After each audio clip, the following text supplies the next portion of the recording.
Suicide note लेखेर डाक्टरले गरिन् आत्महत्या नोट लेखिएको शब्दले रुवाए सारा दुनियाँलाई। सहमतिमा शारीरिक सम्बन्ध राखेर बलात्कार मुद्दा हाल्ने किशोरीलाई 3.5 वर्ष जेल। सहमतिको यौन सम्बन्धलाई बलात्कारमा परिणत गरेको ठहर सहित एकजना किशोरीलाई जिल्ला अदालत अछामले जेल सजाय सुनाएको छ। अछामको कमल बजार नगरपालिका निवासी 19 वर्षीय ती किशोरीलाई जिल्ला अदालत अछामका न्यायाधीश नवीन कुमार जोशीको इजलासले 3.5 वर्ष लामो जेल सजाय सुनाएको हो। ती किशोरीले आफ्नै घरमै बिहेको प्रस्ताव लिएर आएका रामारसुन गाउँपालिका निवासी 20 वर्षीय पुरुषमाथि बलात्कार अभियोग सहित मुद्दा हालेकी थिइन्। गत मार्च 15 गते बिहेका लागि माग्न आएका ती पुरुष र किशोरीबीच सहमतिमै यौन सम्बन्ध भएको थियो, तर उनले आफूमाथि बलात्कार गरेको आरोप सहित घटनाको 2 दिनपछि उनले जबरजस्ती करणी सम्बन्धी जाहेरी जिल्ला प्रहरी कार्यालय अछाममा दर्ता गराएकी थिइन्। बिहेको प्रस्ताव लिएर आएका ती पुरुष र आफू रातको समयमा एउटै कोठामा सुतेको अवस्थामा बलात्कार गरेको दाबी ती किशोरीको थियो। एकै कोठामा अलग अलग सुते पनि राति आफूलाई जबरजस्ती करणी गरेको जिकिर उनको थियो, तर जिल्ला सरकारी वकिल संघको बयानमा ती पुरुषले जबरजस्ती करणी नगरेको बताएका थिए। बरु किशोरीसँगै सहमतिमा यौन सम्बन्ध स्थापित गरेको बयान न्यायाधीश वक्ता समक्ष दिएका थिए।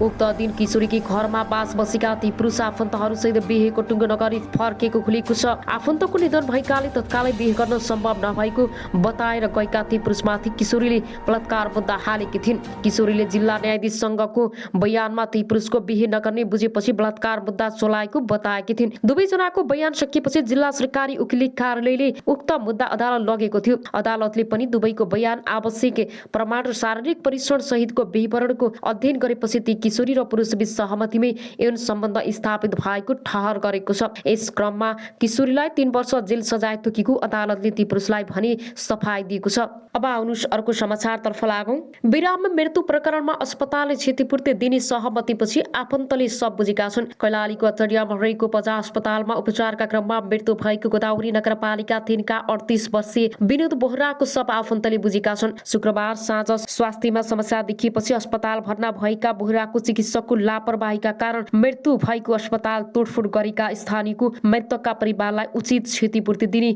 सहमति भएपछि शनिबार सब बुझेका हुन्। जिल्ला प्रहरी कार्यालयका प्रवक्ता प्रहरी नायब परीक्षक डीएसपी देव प्रकाश जोशीले मृतकका परिवारलाई उचित क्षतिपूर्ति दिने प्रमुख जिल्ला अधिकारीको समन्वयमा घटनाको छानबिन गर्ने र प्रदर्शनको क्रममा घाइते भएकाहरूको उपचार गर्ने सहमतिपछि स्थानीयले विरोधका कार्यक्रम फिर्ता लिएको जानकारी दिए। डीएसपी जोशीका अनुसार आफन्तले शनिबार नै सब बुझेका हुन्। चिकित्सकको लापरवाहीका कारण बोहराको मृत्यु भएको भन्दै शनिबार बिहान आक्रोशित स्थानीयले पझा अस्पतालमा ढुङ्गा बुढा प्रहार गरेपछि अस्पताल भवनका सिसा फुटेका छन्। अस्पतालको एम्बुलेन्स र भ्यानमा समेत क्षति पुगेको छ।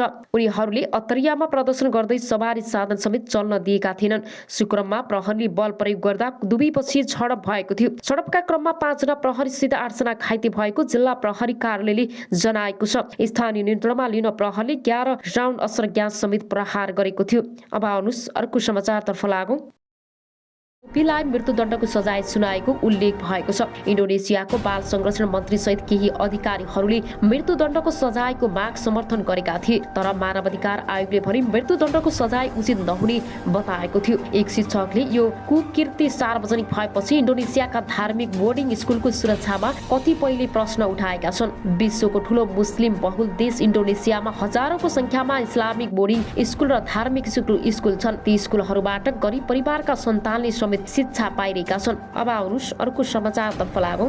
प्रधानमन्त्रीले प्रकाशित गरेको 101 दिनको विवरणमा सूची नक्सा हटाइयो। भौगोलिक अखण्डता प्रतिको यो खेलबाडकी साधारण कुरा हो। ओलीले भने हिजो मात्रै दिल्ली स्थित नेपालको दूतावासमा टाँसिएको नक्सामा त्यहाँ नेपालको चुच्चे नक्सा राखिएको छ, चुच्चे नक्सा हटाएको छ। योभन्दा राष्ट्रिय दलाली, योभन्दा राष्ट्रको गौरव र शिर निहुराउने योभन्दा लज्जाजनक कुरा के छ? एमालेका पछिल्ला कार्यक्रममा अध्यक्ष ओली नेकपा माओवादी केन्द्र र नेकपा एकीकृत समाजवादीसँगै नेपाली कांग्रेस र प्रधानमन्त्री देउबामाथि पनि आक्रमक देख्न थालेका छन्। प्रतिपक्षी दलका नेता ओली आखिर किन आक्रमक बन्दैछन्? राजनीतिक विश्लेषणहरू आगामी दिनमा आक्रामकता झनै बढ्ने बताउँछन्। उनीहरूले आसन्न चुनावमा एमाले र कांग्रेस बीच सीधा प्रतिस्पर्धा रहेका कारण ध्रुवीकरण गराउन खोजेको बताउँछन्। कांग्रेस प्रत्यक्ष रूपमा प्रतिद्वन्दी हो। 750 स्थानीय तहमध्ये कांग्रेस र एमाले बीच 500 भन्दा बढी स्थानमा सीधा प्रतिस्पर्धा हुन्छ। त्यस स्थानीय तहका कांग्रेस र एमाले मध्ये एउटा पहिलो अर्को दोस्रो हो। राजनीतिक विश्लेषक पुरजन आचार्यले भने सिधा प्रतिस्पर्धा हुने ठाउँमा यसपटक काङ्ग्रेसले बाजी मार्ने अवस्था छ। कम्युनिस्ट फुटेको कारण त्यस्तो अवस्थामा भएको हो। त्यसैले ओली एन्टी काङ्ग्रेस विरोधी भावना उत्पन्न गराएका चुनावलाई ध्रुवीकरण गराउन चाहनुहुन्छ। गत स्थानीय तहको चुनावमा 294 स्थानीय तहको प्रमुख र 333 प्रमुख जित्दै एमाले पहिलो स्थानमा रहेको थियो भने 266 प्रमुख 223 उपप्रमुख जित्दै काङ्ग्रेस दोस्रो स्थानमा आएको थियो। ओली प्रधानमन्त्री हुँदा प्रमुख प्रतिपक्षी दलको नेताको रूपमा सरकारको भूमिका प्रति आलोचना र विरोध गर्न नसकेको भन्दै काङ्ग्रेसभित्र सभापति देउबाको कडा आलोचना समेत भयो। त्यस अवधिमा पार्टीभित्र देउबा विरोधी कित्तामा रहेका रामचन्द्र पौडेल र शेखर कोइरालाहरूले भने विरोध गर्ने गरेका थिए। आचार्यका अनुसार तल्लो तहसम्मबाट गठबन्धन बनेपछि ओली झनै आक्रामक देखिएका छन्। स्थानीय आवश्यकता अनुसार गठबन्धन तल्लो तहसम्म हुन्छ कि भनेर अलिकति तिल मिलाएको अभिव्यक्ति हो। काङ्ग्रेसको केन्द्रीय कार्य समितिको निर्णयपछि यस्तो भएको आचार्यले भने। त्यस्तो अवस्थामा आफूलाई क्षतिपूर्ति हुन्छ भन्ने थाहा छ। उनीहरूले काङ्ग्रेस टेको दिन थाल्यो भन्ने पनि भएको हो। त्यसप्रतिको आक्रमण हो। फलस्वरूप शुक्रबारको कार्यक्रममा पनि ओलीले काङ्ग्रेसप्रति कडा टिप्पणी गर्दै आरोप लगाएका थिए। उनले माओवादी र एकीकृत समाजवादीलाई लक्षित गर्दै काङ्ग्रेसले जहिले पनि खराब शक्तिसँग मात्रै गठबन्धन गर्छ भन्दै टिप्पणी गरेका थिए। काङ्ग्रेस जहिले पनि थोत्रो र पत्रु तत्त्वहरूसँग मात्रै एकता गर्छ र काङ्ग्रेसले जहिले पनि राष्ट्रियता विरोधी र लोकतन्त्र विरोधी शक्तिसँग एकता गर्छ। शत्रुसँग घाँटी जोड्न ओलीले भनेका थिए बिग्रिएका सडे गलेका बिउका माल लोकतन्त्र विरोधीसँग घाँटी जोड्ने अहिले होस् कि अहिले होस् काङ्ग्रेसको जात नै त्यस्तै हो। 2077 फागुनमा तत्कालीन नेकपा र गत भदौमा एमाले विभाजित भएपछि पुष्पकमल दाहाल र माधव कुमार नेपालप्रति पनि ओली पनि बढी आक्रामक देखिँदै आएका थिए। उनको आरोप छ गालीको निशाना अहिले काङ्ग्रेस र प्रधानमन्त्री देउबा बनेका छन्। गत मंगलबार काङ्ग्रेसको केन्द्रीय कार्य समितिको बैठकको 5 दलीय सत्तारूढ गठबन्धनलाई तल्लो तहसम्म लैजाने र स्थानीय चुनावमा तालमेल गर्ने निर्णय गरेको भोलिपल्ट नै अर्थात् चैत 16 मा भक्तपुर आयोजित कार्यक्रम बोल्दै ओलीले गठबन्धन गर्छौं भनेका छन्। गठबन्धन सजिलै छैन। भोलि लोभी पापीहरूको गठबन्धन कति गाह्रो होला विचार गर्नुस् त ओलीले भनेका छन्। चुनाव नजिकै गर्दा ओली यसरी आक्रामक बन्नुको पछाडि गठबन्धनै रहेको ठान्छन्। त्रिभुवन विश्वविद्यालयका प्राध्यापक खड्ग केसी पनि आसन्न स्थानीय तह चुनावमा प्रमुख प्रतिस्पर्धा हुने भएकाले काङ्ग्रेसप्रति उनी बढी आक्रामक भएको केसीको बुझाइ छ। छुटिएर गएका दुई नेता र पार्टीमाथि आक्रामक छँदैछ। पछिल्लो समयमा काङ्ग्रेस र देउवामाथि प्रहार हुनुमा आगामी चुनावमा मुख्य प्रतिस्पर्धा हुने शक्तिको कारण भएको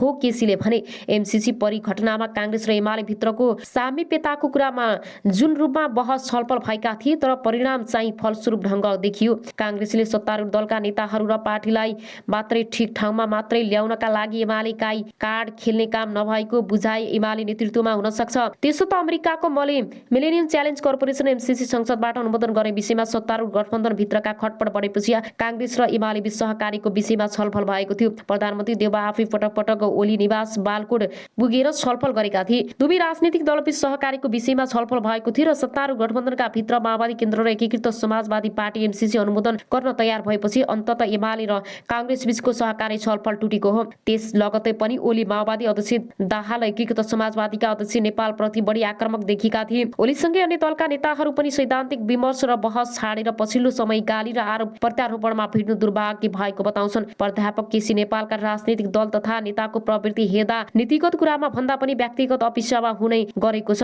जुन दुर्भाग्यपूर्ण छ। राष्ट्रिय आवश्यकता प्राथमिकतामा बहस गर्ने जनमत निर्माण नहुँदा पनि सबै नेताहरू व्यक्तिगत अपिसामा लागेका छन्। अब अनुसारको समाचार बताएका छन्। अस्पतालमा 6 जनाको उपचार जारी रहेको बीबीसी न्यूजले जनाएको छ। मिचु आकनको सार्वजनिक सुरक्षा सचिवको कार्यालयको हत्याको कारण नखुलेको र अनुसन्धान जारी रहेको जनाएको छ। मिचु आकन र त्यसको छिमेकी कुआनाजुआतो मेक्सिनको सबैभन्दा बढी हिंसा हुने क्षेत्रको रूपमा चिनिन्छ। लागु औषध कारोबार र अन्य अवैध गतिविधिका कारण विभिन्न समूहबीच छनौट हुने गर्दछ। गत महिना मात्रै मिची आकनमा भएको एक आक्रमणमा 17 जनाको मृत्यु भएको थियो। मिचु आकन विश्वमा सबैभन्दा बढी एभोकाडो उत्पादन हुने क्षेत्रको रूपमा पनि चिनिन्छ। गत महिना त्यही कार्यरत एकजना अमेरिकी निरीक्षक माथि सुरक्षा खतरा आएको भन्दै अमेरिकाले एभोकाडो निर्यातमा रोक लगाएको थियो। अब आउनुहोस् अर्को समाचारतर्फ लागौं। पार्टीलाई कमजोर बनाउनेहरू बाहिरीदार राम्रो प्रकाशमान। नेपाली काङ्ग्रेसका नेता प्रकाशमान सिंहले काङ्ग्रेसभित्र बसेर काङ्ग्रेसलाई नै कमजोर बनाउनेहरू पार्टीमा बस्नुभन्दा बाहिरीदार राम्रो हुने बताएका छन्। आज नयाँ बानेश्वरमा आयोजित एक कार्यक्रममा उनले पार्टीको निर्णय सबैले माग्नुपर्ने भन्दै निर्णय माग्नेहरूलाई पार्टी छाड्न भनेका हुन्। चुनावमा गठबन्धन गर्ने निर्णयप्रति असन्तुष्ट नेता कार्यकर्ताहरूलाई लक्षित गर्दै उनले सो साधारण राखेका हुन्। काङ्ग्रेस केन्द्रीय समिति बैठकको आगामी चुनावमा गठबन्धन गर्ने निर्णय गरे पनि शेखर कोइराला पछिका केही नेताहरूले गठबन्धन गर्न नहुने बताउँदै आएका छन्। क्रममा नेता सिंहले यसपटक चुनावमा कांग्रेसका नेता कार्यकर्ताको गतिविधिको एक हिसाब हुने समेत बताएका छन्। विगतका निर्वाचनमा पनि अन्तर्घात हुने गरेको थियो। अन्तर्घात गर्नेहरूलाई कांग्रेसले कारबाही समेत गरेको थियो। अब अनुसारको समाचारतर्फ लागौं। बालुवाटारको राखी कूटनीतिक दिल्ली मुख्यालयसम्म पुगेको छ। कांग्रेसले भारतीय सेना नेपाल भित्राएर देशभक्तको टाउको कटाएको थियो। ओली नेकपा एमालेका अध्यक्ष केपी ओलीले तत्कालीन नेपाली कांग्रेसले भारतीय सेनालाई नेपाल भित्र देशभक्तहरूको टाउको कटाएको आरोप लगाएका छन्। तत्कालीन कांग्रेस सरकारले भीमदत्त पन्त लगायतका शहीदहरूको हत्या गरेको उनले जिकिर गरेका थिए। साथै विद्यार्थी आन्दोलन दबाउन बीपी कोइराला गृह मन्त्री छँदा दमन गरेको र गोली हानेको भन्दै उनले कांग्रेसले विद्रोही विदेशी सेनाको प्रयोग गरी देशभक्तहरूको हत्या गरेको आरोप लगाएका हुन्। उनले भनेका छन्, कांग्रेसले भारतीय सेना बोलाएर देशभक्तको टाउको कटाएको थियो। कांग्रेसले विदेशी सेनालाई बोलाएर देशभक्तको टाउको कटाएको थियो भन्दा नराम्रो लाग्छ भन्ने यो सबै नेपाली कांग्रेसले गराएको थियो। तर के गर्नु, नेपाली कांग्रेस यस्तै हो। शुक्रबार अनिराव विश्वको कार्यक्रममा